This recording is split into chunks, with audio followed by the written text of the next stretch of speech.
Официально, конечно, не могут взять и две-три жены, но мы же знаем, да, пресловутая вот эта токализация, да, подпольно, конечно, берут, подпольно делают никах и даже этим хвастаются.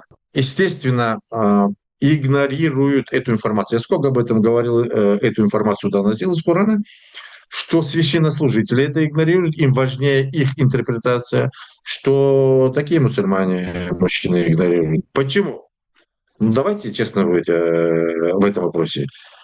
Никто не хочет себе закрывать двери к реализации своей похоти. Получается, люди игнорируют чуть ли не официально закон Республики Казахстан. У нас же это не разрешено, вторую супругу официально.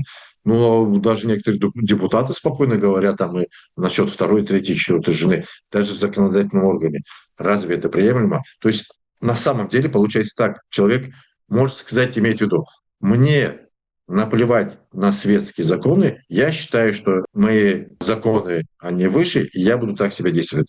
Вот, пожалуйста. То есть этим самым мы подрываем наши основы светскости.